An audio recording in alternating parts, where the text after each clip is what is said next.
Welcome to P Passionate W World, R Radio N Network, LLC, a multimedia company. Ann Arbor, Michigan, Boston, Massachusetts, Liverpool, England, Melrose, Florida, Los Angeles, California, Fullerton, California, Washington, D.C., Chicago, Illinois are one of the many broadcast homes of PWRN, a multimedia company. The world in your hands. And now, without further ado, let me present to you one of our many hosts and their programs. Well, good evening, everybody. I'm sorry I'm a little bit late, but my computer had other ideas about how things were supposed to work tonight. Didn't appreciate it very much. Anyway, tonight's show, this is flash-silvermoon for What the Animals Tell Me. And what they told me is, given all the radical political stuff going on here in Gainesville tomorrow, they've called a state of emergency for my town. And fortunately, I live outside the town because the Nazi dude who stirred up all the trouble in Virginia, where a woman was shot and killed, is going to be here tomorrow.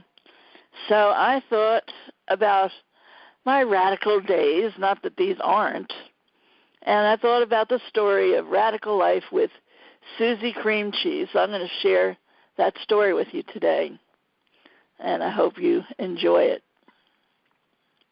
My first pet as an adult was a wonderful kitty named Susie Creamcheese, after the Frank Zappa character of the day. We were both children of the 60s and went on many a magical mystery tour together. We shared my radical college years at Trenton State Teachers College. Susie was a wonderful feline with a most engaging personality and gorgeous, penetrating eyes. She was white with the tabbyish blotches of color, and we were the best of friends. As I write this, I realize that I stopped having pets after a series of unexplained losses of animals as a teenager. It was not an easy job to be the familiar of a rock and roll and hell-raising member of SCRAP, Student Committee for Radical and Activist Politics. But Susie was perfect for the job, being totally loyal as well as understanding of my unpredictable lifestyle. My spirituality was woven into the fabric of my life, sprinkled lightly with orange sunshine and ganja, but had not yet become well-defined. My politics, on the other hand, were totally in your face, up against the wall mother, well, you know, and everybody knew it. No one needed to guess what was on my mind because they could read it in regular installments in the above and underground press, scrap paper, and all the other papers I wrote for, usually misquoted, but always out there. I was a flower child to the core, but my core was growing tougher as I witnessed the atrocities of the Vietnam War and civil rights movement. In fact, I was a fire-breathing radical who moonlighted with my rock band Monday morning, driving to gigs in our 56 black Cadillac hearse. Between dashing off position papers at dawn and meetings with SDS and scrap school, well, that was just a place to launch my creativity and political fervor. Meanwhile, back at the ranch, Susie softened the harsh realities of those days of rage, days of acid-drenched moonlit mantras to the Woodstock Nation. I remember sobbing into Susie's soft coat on one particular night as I watched my apartment walls bend and flex around me. How can I protect my cat when the walls are rolling? I berated my lack of adequate mothering skills. Susie, on the other hand, thought that I was doing just fine and even enjoyed my laissez-faire attitude. She thought hanging out with me and my cronies till all hours, stoked on Janice, Jimmy, and the Jefferson Airplane, was just perfect. I mean, the intellectual stimulation alone was noteworthy. As we prepared for a revolution that was always just around the corner, and in my case, the unmarked car was not even hidden around the corner. I had not yet grasped the concept of zero population growth for cats, and Susie, that hussy, got predictably knocked up. The birth for kittens was an amazing process, and I was well prepared and ready to welcome the new lives into my blacklit bedroom. She had an amazing array of midwives, Janice, Grace, and the White Rabbit, all bearing witness from their one-dimensional poster faces. And we had a soundtrack to live for that was meant to stimulate and soothe and bring these little ones into the world knowing the right stuff. I believe that I started her labor with the Airplane's Crown of Creation album. When the gentle song Lather began, her first gray baby was born, and so he was named. What else? Lather.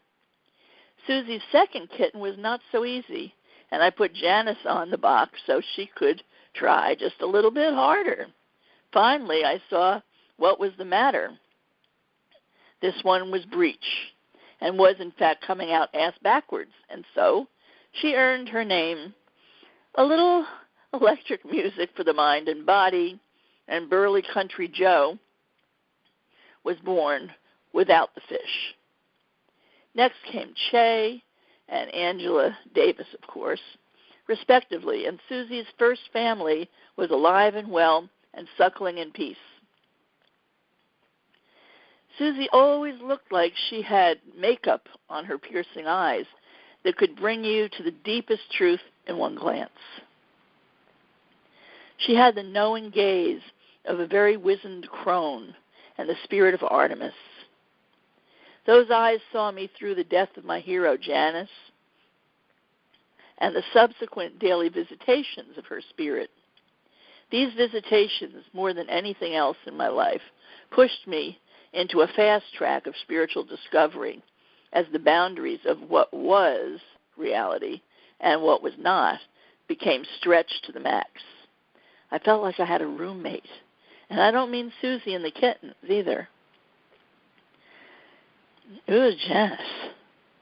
Fortunately, even in my young life, I knew better than to be dazzled by the phenomena of the psychic realm and guarded my inner space wisely. It's what you got to do, because I didn't want to just say, okay, Janice, you can use my body and I'll just go away. That was not what I had in mind. Susie really had to put up with some bizarre hours and comings and goings when I ran as a feminist for the Miss TSC beauty pageant. She nodded approvingly at my wardrobe selections and asked only that her sleep not be disturbed by my cadre of hippie freaks. The pageant was quite amazing, and I wound up on the front page of the local paper. The winner on was page 2, so that should tell you something. Then it was time that I began my plans to attend the May Day protest in D.C., 1970. The women's contingent was called the Janis Joplin Brigade, so I felt that I had to be there. I brought Susie to the safety of my parents' house, as she had recently had another litter of kittens and needed TLC. It was an unusual time before I left, because the poster on my wall that bore Janice's picture was literally vibrating when I touched it to leave, and I thought, oh, this is going to be an interesting time. And it was. There, my entire furry family kept a vigil for both my brother and I, staying at my parents'. We had both gone independently to D.C. to stand up and be counted against Tricky Dick, of his immoral war. That was probably the last time he and I were ever on the same side of the political fence, as Debbie and Paul became Flash and Akiva, a born-again witch and a born-again Hasidic Jew. Go figure. This demo, more than any other that I had attended, became extremely violent. Or should I say, the police became very violent. By the first night, though, I had discovered that I was becoming really sick. I sought help at the medic's tent, but they were too busy trying to help a dying girl who had been given strychnine-tainted acid by undercover narcs that were everywhere. Ah, yes, those were very dark days indeed. And Spirit was wanting me out of this picture for sure. I limped off that night with my whole body swelling and aching to some dorm room where I unknowingly slept in rabbit turds, as this was the only spot left in the dark. I thought, oh boy, aren't I lucky, I've got a spot on the floor. Then I found out why. The next day was the Women's March, and my main reason for attending. I felt awful and dizzy, but I was determined to take to the streets with my sisters. We had a permit, but the cops rushed us on the sidewalks on horseback, motorcycles, cars, and on foot, swinging their billy clubs. Over and over, my friends pulled me out of harm's way till it became obvious that I was too sick to continue. So it was off to the hospital for me after a quick spray painting of the DAR building. The docs took one look at me and said, in unanimous voice, German measles. Damn. How the hell did I get that? Anyway, we'll take a quick pause in the action, and I'll be right back. Hi, everyone. I'm Ed Robertson, host of TV Confidential. Thank you so much for listening to our program on PWRN, Passionate World Radio Network. If you like TV Confidential or any of the other programs you hear every week on PWRN, please consider supporting this station by becoming a patron of Passionate World Radio Network through Patreon. It is easy to do. It won't cost you more than a few dollars per month. And best of all, you will help PWRN continue to educate, enlighten, and entertain our global audience of 10 million strong and growing. For more information, go to patreon.com/PWRN. That's Patreon, Patreon, patreon.com/PWRN. And thank you again for listening. Okay, this is flash-silvermoon back with you with the exciting story of radical life with Susie Creamcheese, the cat. So arrangements were made after the docs told my friends that I, in fact, had German measles. They made a plan for me to sit out this part of the Rev at the Gallaudet School for the Deaf. Talk about being sidelined. From the safety of my bed, I watched the police riot in the street, rounding up hordes of demonstrators and incarcerating them in an armory for days. The friends that I had come with were all now in that armory, so a ride home was going to be needed. They didn't get out of that armory, by the way, till Bella Abzug came, and she straightened things out right quick. I knew that there was still one church that had yet to be raided by the Gestapo, and I sought refuge and a ride home there. There were buses from Livingston College, which were mostly empty as so many who had come were arrested. Those were some really intense days in D.C., I must say. And I remember there was a big piano there, and I took to my musical skills to kind of lift everybody's spirits and my own, and just hung out playing the blues in the last church that had been taken over by the cops. And there I met a woman from Chico, California, who bore a striking resemblance to Janice herself, and she basically took me under her wing until I was safe back at my parents' house. She spent the night, and the next morning she took one of Susie's kittens and headed off to the Jersey Turnpike, or wherever she really came from. Susie loved riding in the car with me and would sit wrapped around my neck as I drove us back to my psychedelic apartment in Trenton, New Jersey.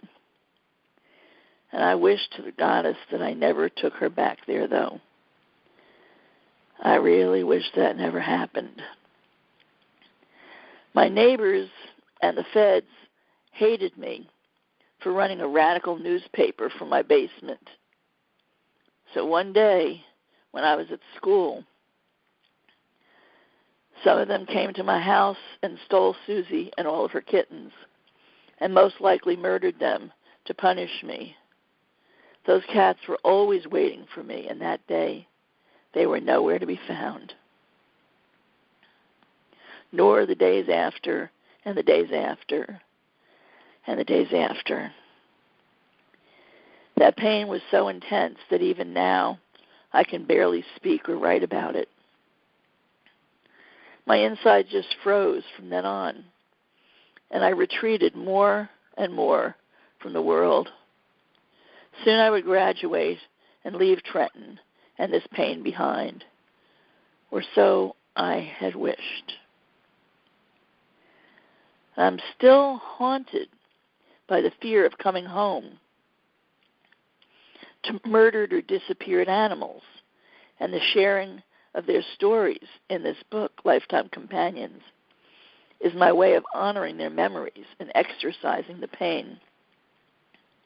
On the bright side, though, and the story does have one, Susie has reincarnated into my sweet cat named Tucky, who still lives with me, and I believe that the litter she had was the same litter that Susie had with me, those many years ago.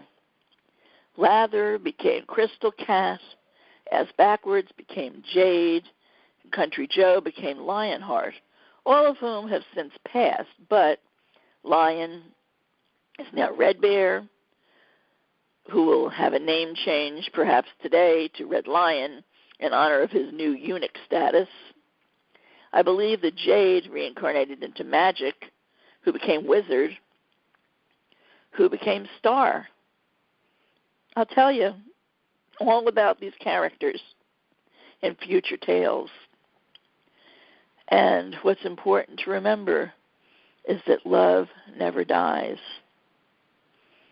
And as I sit here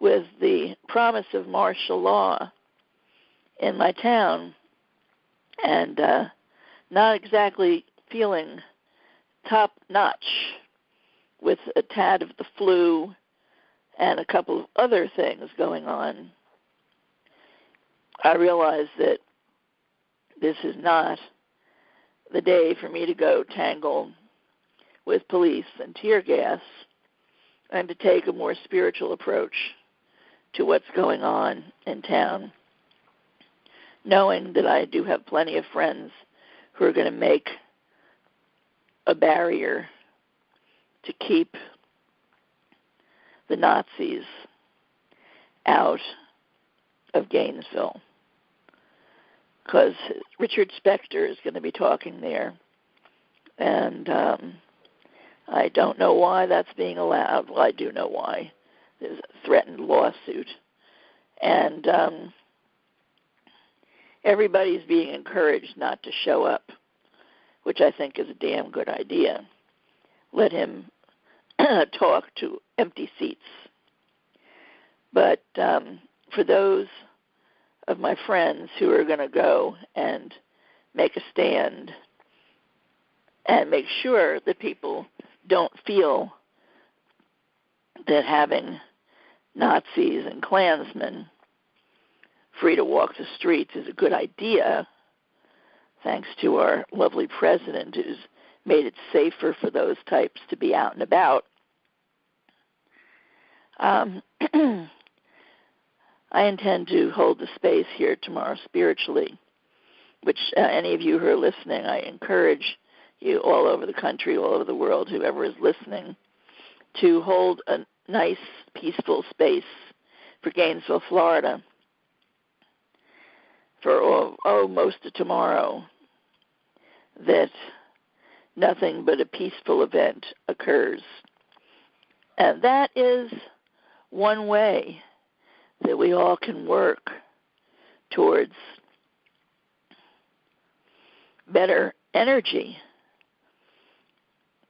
I personally don't feel the need to put on my hard hat and mask and go deal with cops and billy clubs.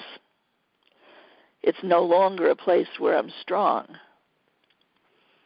But I am strong psychically, and I am strong in bringing the spiritual side of healing both to people and animals.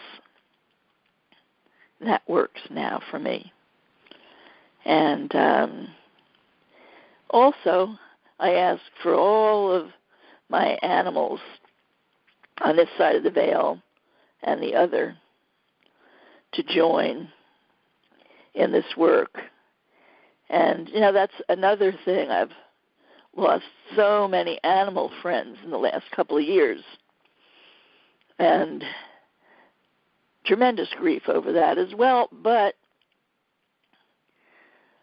what I've been doing is turning around and speaking with them on other levels. And I'll tell you more about that when I come right back. Hi, everyone. I'm Ed Robertson, host of TV Confidential. Thank you so much for listening to our program on PWRN, Passionate World Radio Network. If you like TV Confidential or any of the other programs you hear every week on PWRN, please consider supporting this station by becoming a patron of Passionate World Radio Network through Patreon. It is easy to do. It won't cost you more than a few dollars per month. And best of all, you will help PWRN continue to educate, enlighten, and entertain our global audience of 10 million strong and growing. For more information, go to patreon.com/PWRN. That's Patreon, Patreon, patreon.com/PWRN. And thank you again for listening. Okay, this is flash-silvermoon returning once again to what the animals tell me. And one of the things that they've taught me is just because they're on the other side, in other words, have passed on, doesn't mean that I can't still communicate with them and that they can't have impact on our lives. I think of my two tiger friends, Duke and Dante, who I absolutely adored. And when I feel like I need some extra energy, I ask for their presence. I ask that they look over my shoulder and give me some support. And there are times when I feel them strong as you can have them. And I've also asked during the storms here, I asked my horse China Moon to come and watch over us here. And I know she did. And it's ironic because that was one of the things that I was most worried about for her when there were storms, because she was the only one in the family who couldn't come in the house, although she did try, not during storms, but on other occasions. So, those of you who have lost special animals, of course we grieve, of course we do, of course we want them right there to have and to hold and to feel their fur and to used to love smelling my horse's neck. Those things, you can't replace that part, that very tangible, loving place. But you can communicate with them. And I've found as I've grown as a psychic and a healer that I can speak just as easily to those people and animals on the other side as I can to people and animals who are sitting right next to me. So, with that in mind, I encourage you to really remember that love never dies on all levels, and let that heal your heart a little bit, as it has healed mine some. And should you need someone to help you and your animals in terms of readings and healing, I'm your girl, flash-silvermoon, and you can find me at flash-silvermoon.com. That's my website. And you can find me here every Wednesday at Passionate Voices. And